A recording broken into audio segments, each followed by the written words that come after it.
ദൈവത്തിൻ്റെ വാത്സല്യത്താലും കൃപയാലും കരുണയാലും ഒരു ദിനം കൂടെ തന്നതിനെ ഓർത്ത് സർവമഹത്വവും മാനവും പുകഴ്ചയും ദൈവത്തിൻ്റെ തൃപ്പാദത്തിൽ അർപ്പിക്കുന്നു. ദൈവത്തിൻ്റെ നാമം ഇന്നും എന്നും എന്നേക്കും മഹത്വപ്പെടുമാറാകട്ടെ.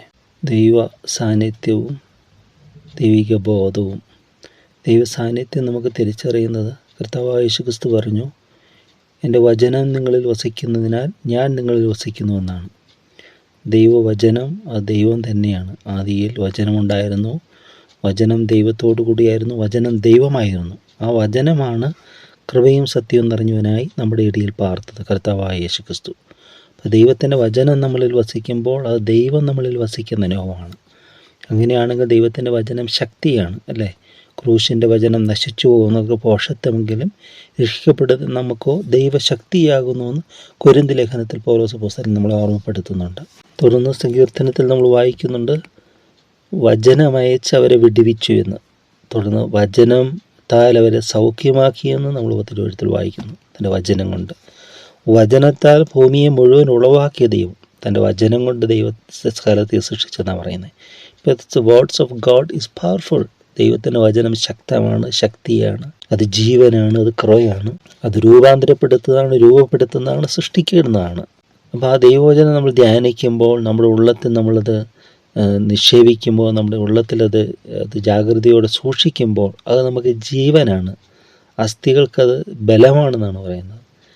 അത് നമുക്ക് എല്ലാ തരത്തിലും നമുക്ക് ഉന്മേഷം പകരുന്നതും നമുക്ക് വഴികാട്ടിയാണത്, വെളിച്ചമായിട്ട്, അല്ലേ? നമ്മുടെ പാതയിലെല്ലാം ഇരുൾ തിങ്ങുന്ന ഈ ലോക ജീവിതത്തിൻ്റെ പാതയിൽ വെളിച്ചമായി നമ്മളോടുകൂടെയായിരിക്കും. അതായത് ദാവീദ് പറയുന്നതിൻ്റെ വചനം എൻ്റെ കാലുകൾക്ക് ദീപവും എൻ്റെ പാതകൾക്ക് റൂഡുകൾക്ക് പ്രകാശവുമാകുന്നു എന്നാണ് പറയുന്നത്. ഇതെല്ലാം നമ്മൾ മനസ്സിൽ വെച്ചുകൊണ്ട് വേണം ഈ ദൈവവചനം ധ്യാനിക്കുമ്പോഴും അത് നമ്മൾ ഹൃദ്യസ്ഥമാക്കാനും അത് ഓർക്കാനും അത് ഓർത്ത് അത് ഉരുവിടാനും. അത് പറയുമ്പോൾ തന്നെ ഒരു ശക്തി വ്യാപരിക്കും. ദൈവത്തിൻ്റെ വചനത്തിന് അങ്ങനെയുള്ള പവറുണ്ട്. അതുകൊണ്ട് നമ്മൾ ചിന്തിക്കുന്ന ചിന്തയിലേക്ക് നമുക്ക് അവിടെ മടങ്ങി വരാം. അപ്രകാരം ദൈവത്തിൽ ആശ്രയിക്കുന്ന ഒരു ദൈവ പൈതലിനെ ആരും പീഡിപ്പിക്കുവാനും അവൻ സമ്മതിച്ചില്ല എന്നാണ് പറയുന്നത്. അപ്പോൾ ക്രിസ്തീയ പീഡയൊക്കെ ദൈവം അനുവദിച്ചിട്ടാണ് പറയുന്നത്. ഈ ക്രിസ്തീയ പീഡയൊക്കെ പെർസിക്യൂഷൻസ് അത് ദൈവത്തിൻ്റെ അനുവാദത്തോടു കൂടിയാണ്. പക്ഷേ അതിനകത്ത് അവർക്കത് നേരിടുവാനുള്ള ശക്തി അവർക്ക് കൊടുക്കുകയാണ്, അവർക്ക് ബലം കൊടുത്തു. അതാണ് വിശ്വാസത്താൽ അവർ തീയുടെ ബലം കെടുത്തു, അവർ പോരാട്ടത്തിൽ ജയം നേടിയ എന്നൊക്കെ വിശ്വാസ വീരന്മാരുടെ പട്ടികയിൽ എബ്രായ ലേഖനം 11-ാം അധ്യായത്തിൽ നമുക്ക് കാണുന്നുണ്ട്. അപ്പോൾ നിങ്ങൾ ആ സമയത്ത് ദൈവം നമുക്ക് ദൈവമാണ് അയക്കുന്നെങ്കിൽ ദൈവം നമുക്ക് അതിജീവിക്കാൻ കൃപ തരും, ശക്തി തരും, ബലം തരും. അതാണ് ദൈവത്തിൻ്റെ വിശ്വസ്തത എന്ന് പറയുന്നത്. അല്ലാതെ ആരെയും തൊടാൻ അവൻ അനുവദിച്ചില്ല.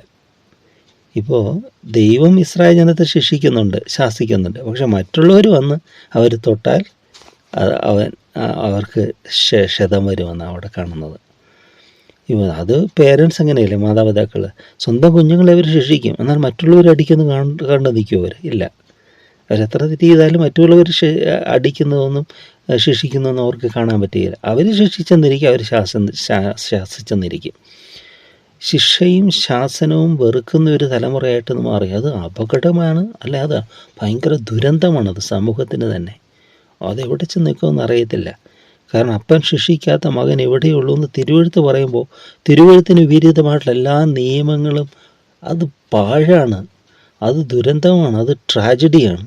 അതുകൊണ്ട് അവിധമായിട്ടുള്ള ഇതൊക്കെ നിയമങ്ങളെല്ലാം അത് ഈവിൾനെസ്സാണ് നമ്മൾ പറയാം, അല്ലേ?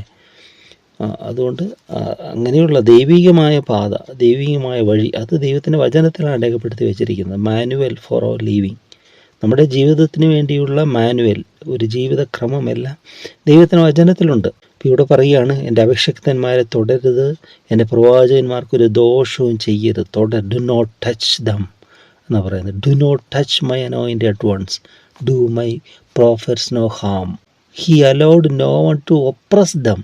ആരെയും അനുവദിച്ചില്ല എന്നാണ് പറയുന്നത്. തുടർന്ന് 16-ാമത്തെ വാക്യം മുതൽ നമ്മൾ കാണുന്നത് 105-ാം സങ്കീർത്തനം 16 മുതൽ, അവൻ ദേശത്ത് ഒരു ക്ഷാമം വരുത്തി, അപ്പമെന്ന കോലിനെ അശേഷം ഒടിച്ചു കളഞ്ഞു. അവർക്ക് മുമ്പായി അവൻ ഒരാളെ അയച്ചു, യോസഫിനെ അവർ ദാസനായി വിറ്റുവല്ലോ. യഹോവയുടെ വചനം നിവൃത്തിയാകുകയും അവൻ്റെ അരുളപ്പാടിന് അവൻ്റെ ശോധന വരികയും ചെയ്യുവോളം അവർ അവൻ്റെ കാലുകളെ വിലങ്ങുകൊണ്ട് ബന്ധിക്കുകയും അവൻ ഇരുമ്പ് ചങ്ങലയിൽ കുടുങ്ങുകയും ചെയ്തു. രാജാവ് ആളയച്ച് അവനെ വിടുവിച്ചു, ജാതികളുടെ അധിപതി അവനെ സ്വതന്ത്രനാക്കി. ഇവിടെ നമ്മൾ യോസഫിൻ്റെ ജീവിതത്തിലേക്ക് വരികയാണ്. അപ്പോൾ ഈ പഴയ നിയമ ഇസ്രായേൽ ചരിത്രം എന്ന് പറയുമ്പോൾ പുറപ്പാട് പുസ്തകത്തിൽ കാണുന്ന യോസഫിൻ്റെ ചരിത്രത്തിലേക്ക് വരികയാണ്. അവിടെ എന്താണ്? ദേശത്തൊരു ക്ഷാമം. പലപ്പോഴും ഈ ക്ഷാമം നമ്മുടെ ജീവിതത്തിൽ വരുന്നത് ഒരു ടെസ്റ്റിംഗ് ആണ്, അല്ലെങ്കിൽ ചില സംഗതികൾ ദൈവത്തിന് നമ്മുടെ ജീവിതത്തിൽ ചെയ്തെടുക്കാൻ വേണ്ടിയാണ്. എല്ലാവരുടെ ജീവിതത്തിൽ, അബ്രഹാമിൻ്റെ ജീവിതത്തിൽ ക്ഷാമം വരുന്നുണ്ട്. അബ്രഹാം ഉൽപ്പത്തി പുസ്തകം 12-ാം അധ്യായം 10-ാമത്തെ വാക്യത്തിൽ പറയുന്നുണ്ട്, ദേശത്ത് ക്ഷാമമുണ്ടായി, ദേശത്ത് ക്ഷാമം കഠിനമായി തീർന്നുകൊണ്ട് അബ്രഹാം മിസ്രൈമിൽ ചെന്ന് പാർപ്പാൻ എവിടേക്ക് പോയി. അപ്പോൾ മിസ്രൈമിലേക്ക് പോവുകയാണ് ക്ഷാമം വന്നപ്പോൾ. അവിടെ സാറയ്ക്ക് ചില പ്രശ്നങ്ങളൊക്കെ ഉണ്ടാകുന്നുണ്ട്. അവിടെ നിന്നൊക്കെ ദൈവം മടക്കി വരുത്തുന്നുണ്ട്. പിന്നീട് ഇസ്ഹാക്കിൻ്റെ ജീവിതത്തിൽ ക്ഷാമം ഉണ്ടാകുന്നുണ്ട്. ഉൽപ്പത്തി പുസ്തകം 26-ാം അധ്യായം തുടങ്ങുന്ന എങ്ങനെയാണ്? അബ്രഹാമിൻ്റെ കാലത്തുണ്ടായ മുമ്പിലത്തെ ക്ഷാമം കൂടാതെ പിന്നെയും ആ ദേശത്ത് ഒരു ക്ഷാമമുണ്ടായി. അപ്പോൾ ഇസ്ഹാക്ക് ഗരാരിൽ ഫെലിസ്ത്യരുടെ രാജാവായ അബീമേലെക്കിൻ്റെ അടുക്കൽ പോയി. അവിടെ യഹോവന് പ്രത്യക്ഷനായി ചെന്ന് മിസ്രൈമിലേക്ക് പോകരുത്, ഞാൻ നിന്നോട് കൽപ്പിച്ചിരിക്കുന്നതും പോലെ അവൻ മിസ്രൈമിലേക്ക് പോയില്ല, ഗരാരിലേക്കാണ് പോയെന്ന് കാണുന്നത്. ഗരാർ ദേശത്ത് നിന്ന് പാർക്കുന്നതായിട്ട് അവിടെ കാണുന്നത്. അപ്പോൾ ക്ഷാമം, അത് അവിടെയും ദൈവത്തിൻ്റെ സാന്നിധ്യം ഈ ഇസ്ഹാക്കിനോട് കൂടെ ഇരിക്കുക. അവൻ ആ ദേശത്ത് വിതയ്ക്കുന്നുണ്ട്. കഠിന ക്ഷാമമുള്ള ദേശത്ത് ഇസ്ഹാക്ക് വിതയ്ക്കുക 100 മേനി കൊയ്തു എന്നാണ് പറയുന്നത്. അത് മറ്റുള്ളവർക്കൊരു അത്ഭുതമാണ്. അപ്പോൾ അവിടെ ഒന്ന് രാജാവൊക്കെ അധിപതിയൊക്കെ വന്ന് പറയുന്നുണ്ട്, ദൈവം നിന്നോടുകൂടി നിങ്ങൾ സ്പഷ്ടമായി കണ്ടു. കാരണം ആ ക്ഷാമകാലത്ത് ക്ഷേമമായി പോറ്റുന്ന ദൈവത്തെ അവർ കാണുകയാണ് ഇസ്ഹാക്കിൽ കൂടെ. അപ്പം നമ്മുടെ ജീവിതത്തിൽ ഇങ്ങനെ ഓരോ പ്രശ്നങ്ങൾ വരും. ആ പ്രശ്നത്തെ അതിജീവിക്കുന്നതിലാണ് വിജയമെന്ന് പറയുന്നത്. അത് നമ്മുടെ ശക്തിയാലല്ല, ദൈവത്തിൻ്റെ ശക്തി കൊണ്ട് അസാധാരണമായ അനുഭവങ്ങൾ ദൈവം നമുക്ക് തരും. അപ്പോൾ മറ്റുള്ളവർക്ക് അതൊരു വിറ്റ്നസ്സിങ് ആണ്. മറ്റുള്ളവർക്ക് നമ്മളുടെ ജീവിതത്തിൽ ദൈവമുണ്ട്, ദൈവം പ്രവർത്തിക്കുന്നു എന്നുള്ളൊരു തെളിവാണ്. നമ്മളങ്ങനെ അപ്രകാരം വിട്ടുകൊടുക്കുന്നത്. കർത്താവേ, എൻ്റെ ജീവിതത്തിൽ സംഭവിക്കുന്നതൊക്കെയും നിൻ്റെ ഉദ്ദേശത്തോടെ ആയിരിക്കണം, നിൻ്റെ ഉദ്ദേശം കൂടാതെ ഒന്നും എൻ്റെ ജീവിതത്തിൽ നടക്കരുതേ എന്ന് നമ്മൾ സമർപ്പിക്കുമ്പോൾ അങ്ങനെ തന്നെ അത് സംഭവിക്കും. അപ്പോൾ ഇവിടെ പറയാം, ദേശത്തൊരു ക്ഷാമം വരുത്തി അപ്പം എന്ന കോലിനെ ശേഷം ഒടിച്ചു കളഞ്ഞു. അപ്പോൾ ദൈവം വിളിച്ചാൽ വരുന്നതാണോ ക്ഷാമം? ദൈവം വിളിച്ച ക്ഷാമം വരുമോ? ദാസനെ പോലെ ക്ഷാമം വരുമെന്ന് പറയുന്നത്. ദൈവത്തിൻ്റെ സാരത്തിന് കാറ്റിനനുസരിക്കും ദൈവം ഇവിടെ ക്ഷാമം വരുത്തി എന്ന് പറയുന്നത്. കാരണം ഇതിന് ഉന്മുഖമായ മറ്റൊരു വാക്യം നമുക്ക് കാണാനായിട്ട് യെഹെസ്കേൽ പ്രവാചന പുസ്തകം 36-ന്റെ 29-ാമത്തെ വാക്യത്തിൽ കാണുന്നുണ്ട്, ഞാൻ നിങ്ങളുടെ മേൽ ക്ഷാമം വരുത്താതെ ധാന്യം വിളിച്ചു വരുത്തി വർദ്ധിപ്പിക്കും. കൃഷിയും അങ്ങനെ തന്നെയാണ്, സമൃദ്ധി അങ്ങനെ തന്നെയാണ്, വിളിച്ചു വരുത്തും. ഈ ഇസ്രായേൽ ജനത്തിൻ്റെ ഒരു പ്രത്യേകത നമ്മൾ കണ്ടാൽ, അവർക്ക് 7-ാമത്തെ വർഷം ശാബത്ത് വർഷം, 7-ാമത്തെ വർഷം. 7 വർഷം കഴിഞ്ഞ് 7-ാം ദിവസം സ്വസ്ഥമായിരിക്കുന്ന പോലെ 7 വർഷം കഴിഞ്ഞ് നിലങ്ങൾ വെറുതെ ഇടണമെന്നാണ്. 7-ാം വർഷം 1 വർഷത്തേക്ക് നിലം വെറുതെ ഇടണം, പിന്നെ അടുത്ത വർഷം കൃഷി ചെയ്യാം. അപ്പോൾ ഇവർക്ക് ഈ വെറുതെ ഇടുന്ന വർഷത്തേക്ക് ഭക്ഷണം വേണം, പിന്നെ അടുത്ത വർഷം കൃഷി ചെയ്താൽ പിന്നെ മറ്റേ വർഷമല്ലേ, പിന്നെ വരുന്ന വർഷമല്ലേ ധാന്യം വരികയുള്ളൂ. അപ്പോൾ ഈ 2 വർഷത്തേക്കുള്ള ഭക്ഷണം എങ്ങനെ ഇത് ചെയ്യും? ആദ്യം 6-ാമത്തെ വർഷത്തിൽ ദൈവം കൊടുക്കുമെന്നാണ് പറയുന്നത്. അതാണ് അവിടുത്തെ അത്ഭുതം എന്ന് പറയുന്നത്. 6-ാം വർഷം അതിനുള്ളതായ സമർത്ഥമായ ധാന്യവും ഒക്കെ ദൈവം അവർക്ക് കൊടുക്കുകയാണ്. ഇന്നും ഇസ്രായേൽ ഒരു അത്ഭുതമായ ലോകത്തിൻ്റെ നടുവിൽ നിലനിൽക്കുകയാണ്. ഒരു കൊച്ചു ദേശം, സമർത്ഥമായി. ചുറ്റുമുള്ളതെല്ലാം ഭൂഷര മരുഭൂവാണ്. അറേബ്യ ദേശങ്ങളെല്ലാം ഇത് മരുഭൂമിയായിരുന്നു, വെറുതെ കിടന്നായിരുന്നു, നിലമായിരുന്നു, പാഴായിരുന്നു, ശൂന്യമായിരുന്നു. എന്നാൽ ഇവരിതിനെ മലർവാടിയാക്കി മാറ്റി, അവരതിനെ അത്ഭുതകരമായ ദേശമാക്കി മാറ്റി. ദൈവത്തിൻ്റെ കൃപയാണ്. ഇന്നും അറബി ദേശങ്ങൾക്ക് വേണ്ടുന്നതായ പഴങ്ങൾ, അവരുടെ ഇതിനൊക്കെ വേണ്ടുന്ന പഴങ്ങളെല്ലാം കയറ്റി അയക്കുന്നത് ഇസ്രായേലാണ്. ഈ യുദ്ധത്തിൻ്റെയൊക്കെ നടുവിലും എത്രയെല്ലാം കണ്ടുപിടുത്തങ്ങൾ വരെ നടത്തുന്നു. ശാസ്ത്രീയമായ കണ്ടുപിടുത്തങ്ങൾ ലോകത്തിന് അനുഗ്രഹമായിട്ട് ഇന്ന് നിൽക്കുകയാണ് ഇസ്രായേൽ. ഇതിൻ്റെ എല്ലാം അവർക്ക് യുദ്ധം ഒഴിഞ്ഞിട്ട സമയമില്ല. എപ്പോഴും ശത്രു ഭീതിയിൽ ചുറ്റും നിന്നും ആക്രമണങ്ങളും എല്ലാം. ഇതിൻ്റെ നടുവിൽ അവരിതിലൊക്കെ ദൈവത്തിൻ്റെ ദൈവം അനുഗ്രഹിച്ച ജനമെന്ന് അബ്രഹാമിൻ്റെ സന്ദേശം പറയുന്നതിൻ്റെ പ്രത്യേകത അതാണ്. അവരുടെ ജീവിതത്തിൽ അത് കാണാനായിട്ട് പറ്റുന്നു. ഇപ്പോൾ ഏറ്റവും കൂടുതൽ പൂക്കൾ കൾട്ടിവേറ്റ് ചെയ്യുന്നവരാണ്. അതുപോലെ ഡ്രിപ്പിംഗ് സിസ്റ്റത്തിൽ കൂടെ കൃഷി എങ്ങനെ വർദ്ധിപ്പിക്കാമെന്ന് പറഞ്ഞാൽ ഓരോ നിലങ്ങളും ഒരു സമൃദ്ധമായി. അതൊക്കെ ഓരോ ദേശങ്ങളിൽ ചെന്ന് അവിടെ ചെന്ന് പഠിക്കുകയാണ്. ഹൗ ടു ഇത് കൃഷി എങ്ങനെ ഡ്രിപ്പിംഗ് സിസ്റ്റത്തിൽ കൂടെയൊക്കെ വാട്ടറിങ് ഒക്കെ. വെള്ളമില്ലാത്ത ദേശം നമ്മൾ ചിന്തിക്കുക, അവിടെ എങ്ങനെ അവർ സമൃദ്ധമായ ഇതെല്ലാം ഉണ്ടായിട്ടും എല്ലാ ദേശങ്ങളും ചുറ്റുപാടൊക്കെ ഇവിടെയൊക്കെ ഉണ്ടായിട്ടും എന്തുകൊണ്ട്? അതാണ് ദൈവത്തിൻ്റെ ആ ഗൈഡൻസ് എന്ന് പറയുന്നത്. ഏതായാലും ക്ഷാമം വിളിച്ചു വരുത്തിയതുപോലെ ദൈവോട് ധാന്യം വിളിച്ചു വരുത്തുന്ന ദൈവം. മാത്രമല്ല ശതാധിപൻ്റെ ഒരു വാക്കുകൾ നമ്മൾ പുതിയ നിയമത്തിൽ കാണുന്നുണ്ട്. രോഗം പോലും ക്രിസ്തുവിൻ്റെ ദാസനാണെന്നാണ്. വിളിക്കുമ്പോൾ വരികയും പറയുമ്പോൾ പോവുകയും ചെയ്യുന്ന അനുസരണമുള്ള ദാസൻ. മത്തായി സുവിശേഷം 8-ാം അധ്യായത്തിൽ 8-9 വാക്യത്തിൽ പറയുന്നുണ്ട്. ഒരു ശതാധിപൻ്റെ ദാസന് ദീനമായി കിടന്നപ്പോൾ യേശുവിൻ്റെ അടുക്ക് വരികയാണ്. അപ്പോൾ യേശു അവൻ്റെ കൂടെ പോകാമെന്ന് പറയുക. അപ്പോൾ അവൻ പറയുക, കർത്താവേ, നീ വരേണ്ട ആവശ്യമില്ല, ഞാനും അധികാരത്തിന് കീഴിലുള്ള മനുഷ്യനാണ്, എൻ്റെ കീഴിലും അധികാരികളുണ്ട്, ദാസന്മാരുണ്ട്, ഞാൻ ഒരുത്തിനോട് പോകാം എന്ന് പറഞ്ഞാൽ അവൻ പോകും, വരിക എന്ന് പറഞ്ഞാൽ വരും. കർത്താവേ, നീ ഒരു വാക്ക് കൽപ്പിച്ചാൽ മതി, ആ രോഗം വിട്ടുമാറുമെന്നാണ് പറയുന്നത്. യേശു പറഞ്ഞു, നിൻ്റെ വിശ്വാസം പോലെ പോയിക്കൊള്ളുക എന്ന്. അവൻ പറഞ്ഞ നാഴികയിൽ തന്നെ അവിടെ ചെല്ലുമ്പോൾ, ഒരു ദിവസത്തെ വഴിയെങ്ങാണ്ടുണ്ട് അടുക്കൽ ദേശത്ത് എത്തുവാൻ. അവിടെ ആൾ വന്നു, പനി വിട്ടുമാറി. ആ സമയം ചോദിച്ചപ്പോൾ ഇന്നലെ 7 മണിന്ന് അവിടെ സമയമൊക്കെ പറയുന്നുണ്ട്. അപ്പോൾ നോക്കിയപ്പോൾ ആ കർത്താവ് പറഞ്ഞ സമയത്ത് തന്നെ ആ പനി വിട്ടുമാറി. അപ്പോൾ രോഗം വിളിച്ചു വരുത്താനും അതിനെ അയക്കാനും ദാസനാണ്, ദൈവത്തിൻ്റെ ദാസരാടല്ല. ഒരു ആവണക്കിനെ കുത്തിക്കളയാൻ പുഴുവിനെ വിളിച്ചു വരുത്തിയ ദൈവം. അപ്പോൾ നമ്മൾ ചിന്തിക്കുക, ദൈവത്തിൻ്റെ സർവ്വശക്തി.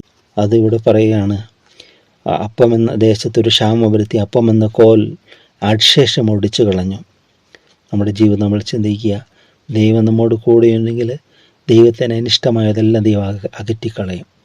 ദൈവം സർവശക്തനാണ്. ദൈവത്തിൻ്റെ സർവശക്തിക്ക് കീഴിൽ നമ്മളെ തന്നെ നമ്മൾ സമർപ്പിക്കാനായിട്ട് സാധിക്കണം. തുടർന്ന് യോസഫിൻ്റെ ജീവിതത്തിലേക്കാണ് നമ്മൾ വരുന്നത്. ഇന്ന് നമുക്ക് ഈ ദൈവത്തിൻ്റെ സർവശക്തിയിൽ ഒരു യജമാനൻ ദാസനെ വിളിക്കുന്നത് പോലെ സകലത്തെയും തൻ്റെ കീഴാക്കി സർവശക്തനായ സർവജ്ഞാനിയായ ഈ ദൈവത്തിൻ്റെ കൈക്കീഴിൽ നമ്മൾ താണിരിക്കാനായിട്ട് നമ്മളെ തന്നെ വിട്ടുകൊടുക്കണം. അപ്പോൾ നമ്മുടെ പ്രതിബന്ധങ്ങളും ക്ഷാമം ഓരോന്നും ഒബ്സ്റ്റക്കിൾസ് നമ്മുടെ ജീവിതത്തിൽ വരുന്ന ഓരോ ഇതും അതെന്തായിട്ട് മാറും? അത് അനുഗ്രഹമായിട്ട് മാറും. നമ്മളെ ചിലതെല്ലാം പഠിപ്പിക്കാൻ, ചിലതെല്ലാം നമ്മളെ മനസ്സിലാക്കി തരാനായിട്ട് ദൈവം അതിനെ ഉപയോഗിക്കുക തന്നെ ചെയ്യും. രോഗങ്ങൾ, പ്രയാസങ്ങൾ, പ്രതിബന്ധങ്ങൾ, പ്രതികൂലങ്ങളെല്ലാം നഷ്ടമാക്കി കളയരുതെന്ന് പറയും. കാരണം അതിനകത്തൊക്കെ വലിയ നിക്ഷേപങ്ങളുണ്ട്. നമ്മളെ പഠിപ്പിക്കുന്ന ചില പാഠങ്ങൾ, ഒരിക്കലും മറന്നു പോകാത്ത ചില പാഠങ്ങൾ. അത് തിയറിറ്റിക്കലല്ല, ഇൻ പ്രാക്ടിക്കൽ. അതിപ്പോൾ നമ്മുടെ അടുത്തിൽ കോറിയിട്ടിരിക്കും. അത് നമ്മുടെ ജീവിതത്തിൽ അനുഭവ സമ്പത്തെന്ന് പറയും അല്ലേ? അനുഭവ സമ്പത്ത്. അത് നമ്മൾ പഠിച്ചറിയുന്നതിനേക്കാൾ വലുതാണ് അനുഭവ സമ്പത്ത് എന്ന് പറയുക. നമ്മുടെ ജീവിതത്തിൽ ഒരിക്കലും വിട്ടുപോകാതെ നല്ല മധുര ഓർമ്മയായി, മധുര സ്മരണകളായി, ദൈവത്തെ സ്തുതിക്കുവാനുള്ള മുഖാന്തരങ്ങളാക്കി എല്ലാം മാറും. അപ്രകാരം ദൈവത്തിൻ്റെ അത്ഭുത ശക്തിയും കൃപയും നമ്മളിൽ വ്യാപരിക്കുവാൻ നമുക്ക് പരിപൂർണമായി ഈ നല്ല ദൈവത്തിൻ്റെ കരങ്ങളെ നമ്മൾ തന്നെ ഫലമേൽപ്പിക്കാം. ദൈവമേ, അവിടെ ഞങ്ങളെ നയിക്കണമേ, നടത്തണമേ. ഞങ്ങൾ ലോകത്തിൻ്റെ ഇഷ്ടത്തിനല്ല, ദൈവ ഇഷ്ടപ്രകാരം ജീവിച്ച് ദൈവനാമം മഹത്വപ്പെടുത്തുവാൻ ഞങ്ങളുടെ ജീവിതങ്ങൾ ഇടയായി തീരണമേ എന്ന് നമുക്ക് ആത്മാർത്ഥമായ ദൈവത്തോട് നമുക്ക് പ്രാർത്ഥിക്കാം. ക്രൂശിൽ ഞങ്ങൾക്ക് വേണ്ടി ജീവനെ തന്ന് തൻ്റെ രക്തം ഞങ്ങൾക്ക് മറുവിലയായി ഒഴുക്കി ഞങ്ങളെ വിലയ്ക്ക് വാങ്ങി ഞങ്ങളെ സ്വന്തമാക്കി യേശുവെ, ഞങ്ങൾ നിൻ്റെ വകയാണെന്ന് ഞങ്ങൾ നിന്നെ സ്തുതിക്കുന്നു. ഞങ്ങളുടെ ദേഹത്തെ സമ്പൂർണ്ണമായി അവിടുന്ന് വിശുദ്ധീകരിക്കണമേ. ഞങ്ങളിൽ തിരുവചനത്തിൽ കൂടി ഞങ്ങളിൽ വസിക്കണമേ. യേശുവെ, ഞങ്ങളുടെ ഹൃദയത്തിൽ അവിടുന്ന് രാജാവായി കർത്താവായി ഭരിക്കണമേ, വാണരുളണമേ എന്ന് ഞങ്ങളോട് പ്രാർത്ഥിക്കുന്നു. ഞങ്ങളുടെ ചിന്ത, ബുദ്ധി, വിചാര, വികാരങ്ങളെല്ലാം പരിശുദ്ധാത്മാവിൻ്റെ നിയമത്തിന് കീഴിലാകുവാൻ പരിശുദ്ധാത്മാവിനാൽ ഞങ്ങളെ നിറയ്ക്കണമേ.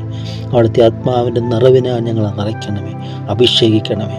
അഭിഷക്തന്മാരെ തുടരുത് എന്ന് തിരുവചനം പറയുന്ന പോലെ ഞങ്ങൾ നിൻ്റെ സംരക്ഷണയിലും നിൻ്റെ കൃപയിലും ഞങ്ങളെ അവിടുന്ന് പൊതിയണമേ എന്ന് പ്രാർത്ഥിക്കുന്നു.